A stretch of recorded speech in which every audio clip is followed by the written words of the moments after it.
Welcome back. చిన్నపిల్లల్లో మనం ఇందాక మాట్లాడినట్టుగా వాళ్ళకు ఒకవేళ ఆర్థరైటిస్ వచ్చినట్టయితే వాళ్ళలో మరి పరిష్కార మార్గం ఏంటంటారు? వాళ్ళకు కూడా ఇలాంటి ఎక్సర్సైజెస్ ఏమైనా సజెస్ట్ చేస్తారా? లేదు, అర్లీ స్టేజెస్లో చిల్డ్రన్కి డిటెక్ట్ చేస్తే అడ్వాంటేజెస్ ఏంటి అంటే వాళ్ళ ట్రీట్మెంట్ ఇప్పుడు రుమటాయిడ్ ప్రాబ్లం ఉందన్నప్పుడు రుమటాలజిస్ట్ని ఇన్వాల్వ్ చేసి it's a multi disciplinary approach అంటాం. అంటే వేరే specialities, physiotherapist joint range of movements maintain చేస్తూ రుమటాలజిస్ట్ మెడిసిన్స్ ఇచ్చి కంట్రోల్ చేయగలుగుతాం. డిసీజ్ మాడిఫైయింగ్ అంటే పూర్తి క్యూర్ చేయకుండా ఆ డిసీజ్ని కొద్ది కంట్రోల్ చేస్తే ఆ డ్యామేజ్ అయ్యేది అయిన తర్వాత ఆగిపోతుంది. వాట్ ఎవర్ డ్యామేజ్ ఇట్లా వచ్చి ఒక ఏమంటారు థండర్ స్టార్మ్ లాగా వచ్చేసి it will damage the joints and then stop. It won't significantly progress. But దాని ఆఫ్టర్ ఎఫెక్ట్స్ వల్ల జాయింట్స్ ఇంకా డిఫార్మిటీస్ రావడము అది అవుతుంది. దానికి కరెక్ట్ ఏ వయసు వాళ్ళలో మనం ఇది గమనించాలంటారు? యూజువల్గా బిట్వీన్ 10 to 25 ఇయర్స్లో రావచ్చు. పేరెంట్స్ ఎలా గమనించాలంటారు? పిల్లలు వాళ్ళు ఏదో నొప్పి అని చెప్పగానే స్కూళ్ళలో ఆడుతూ కింద పడిపోయారేమో అని చెప్పేసి వీళ్ళు నెగ్లెక్ట్ చేసే అవకాశాలు లేకపోలేదు. వాళ్ళు గమనించాలంటే సిమ్టమ్స్ ఏమై ఉంటాయి? సేమ్ సిమిలర్ అడల్ట్ లాగానే ఉంటాయి, కానీ చిన్నపిల్లల్లో రావడం అనేది చాలా అరుదు. ఏది జాయింట్ పెయిన్స్ అని మన మోకాలు నొప్పులు వేస్తుంది, ఇంకా 2 మోకాలు నొప్పులు వేస్తున్నాయి, లేకపోతే చేతులలో నొప్పులు వేస్తున్నాయి, లేకపోతే నడుము నొప్పులు వేస్తుంది, హిప్స్ దగ్గర నొప్పులు వేస్తున్నాయి, ఇట్లాంటి ఫీచర్స్ చెప్తూ child will not look very well. Normal child లాగా అనిపించరు వాళ్ళు, జనరల్గానే సన్నగా ఉంటారు. ప్లస్ ఇట్లాంటి ఫీచర్స్ మల్టిపుల్ ఫీచర్స్ అంటే అర్థం కాని ఒక 2-3 డాక్టర్లు చూసిన తర్వాత కూడా ఏం రెస్పాన్స్ రావట్లేదని definitely we have to start thinking beyond the box. అంటే ఫస్ట్ స్టేజ్లో వాళ్ళని ఒక ఆర్థోపెడిషియన్ దగ్గర తీసుకెళ్ళి ట్రీట్మెంట్ స్టార్ట్ చేస్తే ఆ ట్రీట్మెంట్కి వాళ్ళు ఎంతవరకు రెస్పాండ్ అవ్వచ్చు? అంటే కరెక్ట్ ప్రాసెస్లో ఆ ట్రీట్మెంట్ అనేది వాళ్ళు ఫాలో అయితే ఆఫ్టర్ దట్ ఇది కంటిన్యూ అవుతుందా లేదా అక్కడికే ఫుల్ స్టాప్ పడుతుందా? లేదు, వస్తుంది. మందులు వేసుకున్నప్పుడు తగ్గుతుంది, మళ్ళీ వస్తుంది. సో వచ్చినప్పుడు అప్పుడే మనం సస్పెక్ట్ చేసి రుమటాలజిస్ట్కి రెఫర్ చేయాల్సిన అవసరం పడుతుంది. ట్రీట్మెంట్ కరెక్ట్గా ఫాలో అయితే వాళ్ళకి తగ్గిపోయే అవకాశం ఎంతవరకు? పూర్తిగా క్యూర్ రాదు కదా, ఓన్లీ కొంచెం సబ్సైడ్ అవుతాయి సిమ్టమ్స్. అంటే కొంచెం రిలీఫ్ వస్తుంది. రిలీఫ్ వచ్చిన తర్వాత మళ్ళీ it will come back. Hyderabad నుంచి కాలర్ ఉన్నారు, రామారావు గారు. హలో, చెప్పండి సార్. రామారావు గారు చెప్పండి సార్. అదే డాక్టర్ గారే మాట్లాడుతున్నారండి, చెప్పండి. నమస్కారం అండి. నమస్తే, చెప్పండి. డాక్టర్, నా ఏజ్ 37 ఇయర్స్ అండి.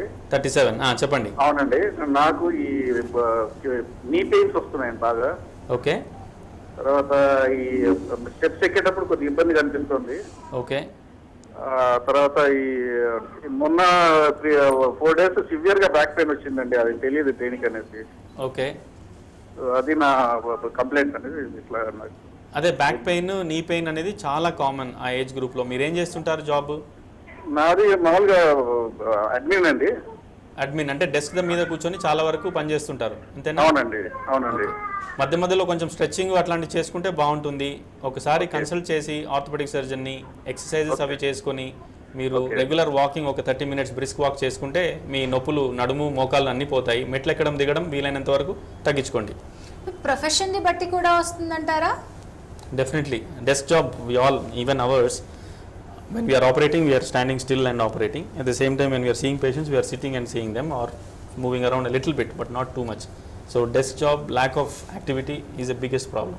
అయితే మరో కాలర్ ఉన్నారు, రామలక్ష్మి గారు. చెప్పండి అమ్మా రామలక్ష్మి గారు.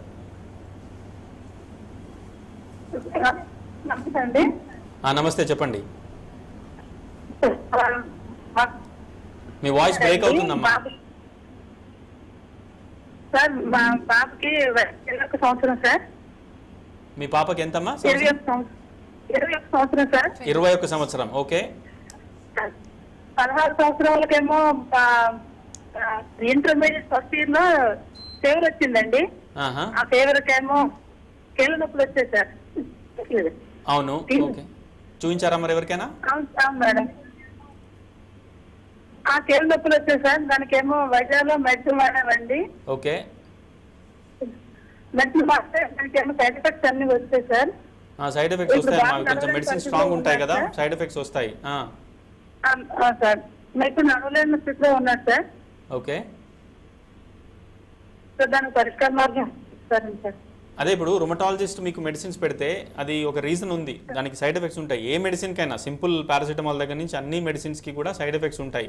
బట్ డిసీజ్ ఆ సైడ్ ఎఫెక్ట్ కన్నా ఎక్కువ ఇంపార్టెంట్ కాబట్టి మనం బ్యాలెన్స్ చేసి డ్రగ్స్ అనేది తీసుకోవాలి. ఇంపార్టెంట్ కదా అది. మరి ఎందుకు ఆపేశారు మీరు? రైట్, మెడిసిన్ బ్రేక్ డౌన్ వల్ల సైడ్ ఎఫెక్ట్స్ అనేవి ఎక్కువగా ఉన్నాయంటారు. కాలర్ ఉన్నారండి, లక్ష్మణ్ గారు. ఇందాక ఏం చెప్పలేదండి సార్.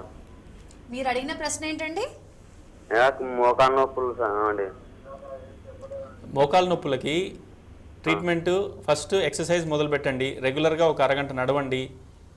కాళ్ళకి ఇప్పుడు నేను చూపించిన మోకాలు పైకి ఎత్తడము, మోకాలు కింద దిండు పెట్టుకొని కిందికి నొక్కడము, ఇట్లాంటి ఎక్సర్సైజెస్ చేసుకోవాలి మీరు.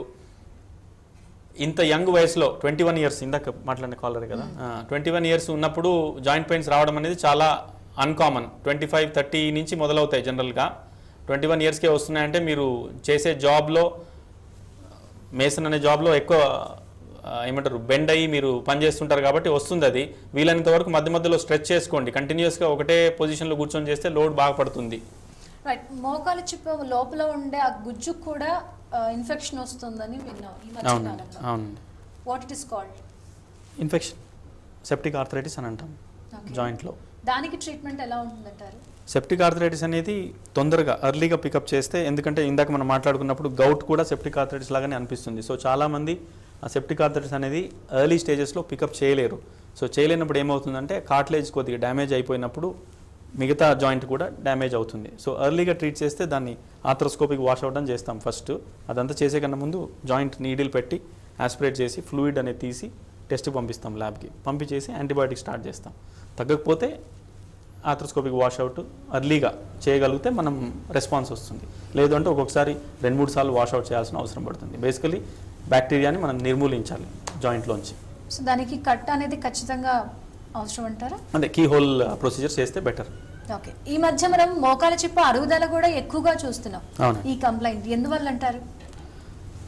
మన హ్యాబిట్స్, మన ఇండియన్ హ్యాబిట్స్, మనకు కింద బాస్పిట్లు వేసుకొని కూర్చోవడము, ఇండియన్ టాయిలెట్స్ యూజ్ చేయడము వల్ల, కింద కూర్చోవడం వల్ల ఒక 7 to 8 times బాడీ వెయిట్ మనకు మోకాల చిప్ప మీద పడుతుంది జస్ట్ కింద కూర్చోవడం వల్ల. అంటే you can imagine if the person is more obese, అంటే బాగా లావుగా ఉన్నప్పుడు ఇంకా లోడ్ పెరుగుతుంది. అదే సేమ్ మెట్లు దిగినప్పుడు, మెట్లు ఎక్కినప్పుడు కూడా మోకాల చిప్ప మీదనే మ్యాక్సిమం లోడ్ పడుతుంది. సో దానివల్లనే అక్కడ అరుగుదల అనేది ఎక్కువ అవుతుంది. అరుగుదలని నివారించడం అంటే ఎలా అంటారు? ఫిజికల్ ఫిట్నెస్, మనం రెగ్యులర్గా ఎక్సర్సైజ్ చేసుకొని బాడీ వెయిట్ మెయింటైన్ చేసుకుంటే that is the solution for treatment. But కొంతమందికి ఇట్లా రుమటాయిడ్ ఆర్థరైటిస్ అవన్నీ మన చేతి కంట్రోల్లో లేదు, అవి వస్తుంటాయి. But age related are wait related osteo arthritis అనేది, అంటే అరుగుదల, వేర్ అండ్ టేర్ అనేది తగ్గించుకోవాలంటే మనం ఫిట్గా ఉండాలి, జాయింట్స్ కదిలిస్తూ ఉండాలి, ఎక్సర్సైజ్ చేసుకోవాలి, మజిల్స్ని స్ట్రెంగ్తెన్ చేసుకోవాలి. అంటే మోకాలు చిప్ప, సగం మోకాలు చిప్ప అరిగిన కేసెస్ కూడా మనం ఈ మధ్య చూస్తున్నాం. మరి వాటికి ఆ సగం వరకు రీప్లేస్ అనేది సాధ్యమా? మోకాల్లో 3 కంపార్ట్మెంట్స్ ఉంటాయి. ఒకటి చిప్ప కింద, ఇంకొకటి లోపల పక్క, ఇంకొకటి బయటి పక్క. సో మీరు అడిగిన క్వశ్చన్కి ఆన్సర్ లోపల పక్క అరిగినప్పుడు మాత్రము దానికి రిప్లేస్మెంట్ అనేది చేయొచ్చు. ఎప్పుడు విపరీతంగా ఎముక టచ్ అవుతున్నప్పుడు, ఇంకా నడవలేనప్పుడు, బాగా నొప్పి ఉన్నప్పుడు, కొద్దిగా రిలేటివ్లీ యంగర్ పేషెంట్, అంటే ఒక 40 to 55 ఇయర్స్ ఉన్న వాళ్ళకి మిగతా కంపార్ట్మెంట్స్ ఎక్కువ అరగలేదన్నప్పుడు, ఇది చాలా నొప్పి ఉందన్నప్పుడు చేయొచ్చు. ఇందాక మీరైతే చెప్పారో ఈ ఆర్థరైటిస్కి, వాటిని డయాగ్నోస్ చేయడం ఎలా అంటారు? ఆస్ట్రియో కానీ, గౌటీ కానీ, రుమటాయిడ్ కానీ?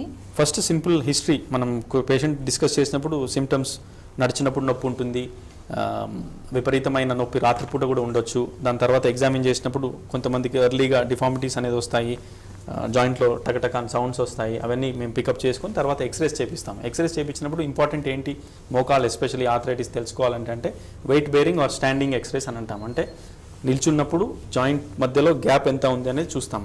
ఆ గ్యాప్ తగ్గుతూ వస్తున్న కొద్దీ గ్రేడ్ సివియారిటీ పెరుగుతుంది. We grade them from grade 1 to 4. చాలామంది వచ్చి గ్యాప్ వచ్చిందంట నాకు అని అంటారు. గ్యాప్ రావడం కాదు, గ్యాప్ తగ్గడం అది. సో ఒక పక్క గ్యాప్ తగినందుకు ఏమవుతుంది, ఇంకో పక్క గ్యాప్ వస్తుంది. గ్యాప్ ఎందుకు వస్తుందంటే ఆ లిగమెంట్ అనేది అటు పక్క స్ట్రెచ్ అవుతుంది. ప్రెగ్నెంట్ విమెన్స్లో మనం పోస్ట్ ప్రెగ్నెన్సీ తర్వాత చూస్తూ ఉంటాం బ్యాక్ ఏక్ అనేది. వాళ్ళలో కారణం ఏంటంటారు? పోస్ట్ ప్రెగ్నెన్సీ బ్యాక్ ఏక్ అనేది is a very very common problem. ఎందుకు అని అంటే బాడీ షేప్ చేంజ్ అవుతుంది ప్రెగ్నెన్సీలో కొంచెం నడుము మీద లోడ్ ఎక్కువ పడుతుంది, ఇట్లా పెట్టి నడుస్తారు కాబట్టి. సో ఆ 2 మెయిన్ ఇష్యూస్. తర్వాత వెయిట్ కూడా పెరుగుతారు. సర్జరీ విమెన్స్లో మనం ఇది ఎక్కువగా చూస్తూ ఉంటాం, బికాస్ ఆఫ్ ది సర్జరీ అని చెప్పేసి ఒక అపోహ. నిజంగానే అది అపోహ అంటారా? కారణం నిజంగానే బికాస్ ఆఫ్ ద ఇంజెక్షన్ ఏదైనా ఉంటుందా? మేము ఇంగ్లాండ్లో ఉన్నప్పుడు కూడా ఇలాంటి క్వశ్చన్స్ చాలామంది పేషెంట్స్ అడిగేవాళ్ళు. నడుముకి డెలివరీ అప్పుడు ఇచ్చిన ఇంజెక్షన్ వల్ల నాకు నడుము నొప్పి వస్తుంది అని. ఎవిడెన్స్, అక్కడ నేను ఉన్నప్పుడు చూసిన ఎవిడెన్స్ కానీ, ఈ మధ్య వచ్చిన ఎవిడెన్స్ కానీ, ఎక్కడ కానీ ఇట్లా స్పైనల్ కానీ ఎపిడ్యూరల్ ఇంజెక్షన్ వల్ల బ్యాక్ ఏక్ అనేది ఉంటుంది అనేది లేదు. బట్ చాలామంది పేషెంట్స్ వచ్చి చెప్తారు. మరి ఎవిడెన్స్ని చూడాలా, పేషెంట్స్ని నమ్మాలా, నాకు కూడా అర్థం కాదు ఒక్కొక్కసారి. But evidence says there is no direct effect of epidural injection, backache రాకూడదు అనేది వాళ్ళు చెప్తారు. బట్ చాలామంది పేషెంట్స్ అంటే మా దగ్గరికి వచ్చిన వాళ్ళు అప్పుడు సిజేరియన్ అయినప్పుడు ఇంజెక్షన్ ఇచ్చారు నడుముకి, లేకపోతే నార్మల్ డెలివరీ అయినప్పుడు కూడా ఈ మధ్య పెయిన్ తగ్గించడానికి అపోహనే. సో ఆ విషయంలో ప్రజల్లో చైతన్యం రావాల్సిన అవసరం చాలా వరకు ఉంది. తప్పకుండా.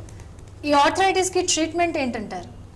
ఆర్థరైటిస్కి ట్రీట్మెంట్ అనేది multifold. Like first simple life modification of life style, అంటే వాకింగ్ చేయని వాళ్ళు వాకింగ్ చేసుకోవడము, ఎక్సర్సైజ్ చేసుకోవడము, కాలుకి కానీ హిప్కి కానీ ఎక్కడైనా జాయింట్ స్పెసిఫిక్ ఇన్వాల్వ్మెంట్కి. తర్వాత పెయిన్ కిల్లర్స్ అనేది మొదలు పెడతాం, oral tablets, simple ones, paracetamol నుంచి మొదలుపెట్టి next we go up to tramadol అనేది ఇంకొకటి ఓపియాయిడ్ అనాల్జెసిక్. అది ఇచ్చిన తర్వాత కూడా తగ్గకపోతే next option depending on the severity of the arthritis, అంటే ఎంత అరుగుదల ఉంది అనే దాన్ని బట్టి జాయింట్లో ఇంజెక్షన్ ఇవ్వచ్చు. అందులో మళ్ళీ 2 రకాలు ఉన్నాయి, ఒకటేమో స్టీరాయిడ్, ఇంకొకటేమో హైలూరోనిక్ యాసిడ్ అని. హైలూరోనిక్ యాసిడ్ కొంచెం లూబ్రికేషన్ పెంచుతుంది, నొప్పి తగ్గిస్తుంది ఫర్ ఎ లాంగర్ పీరియడ్ అనే ఉద్దేశంతో చాలామంది ఈ మధ్య రికమెండ్ చేస్తున్నారు. ఒక that cost varies between 10,000 to 20,000 వరకు ఉన్నాయి ఇంజెక్షన్స్. అది దానివల్ల కూడా తగ్గకపోతే కీ హోల్ సర్జరీ అనేది కూడా చేయొచ్చు, కానీ బట్ అది somebody who is very elderly, అస్సలు ఇంకా ఆపరేషన్ వద్దు బట్ బాగా నొప్పులు ఉన్నాయంటే కొంచెం cleanup or tidy up job అని అంటాం, జస్ట్ క్లీనప్ చేయొచ్చు. బట్ లాంగ్ టర్మ్ ఎవిడెన్స్ దానికి లేదు కాబట్టి ఒక 1-2 years రిలీఫ్ వస్తుంది అంతే. The last option is to replace the own part or replace the joint which is affected by the. మన లైఫ్ స్టైల్ అనేది ప్రాపర్గా ఉంటే ఆర్థరైటిస్ అనేది మన దగ్గర రాకుండా ఉండొచ్చు. తప్పకుండా. Right, thank you very much for joining. Thanks so much. ఇది వాళ్ళ జీవన రేఖ. చూస్తూనే ఉన్నది TV1.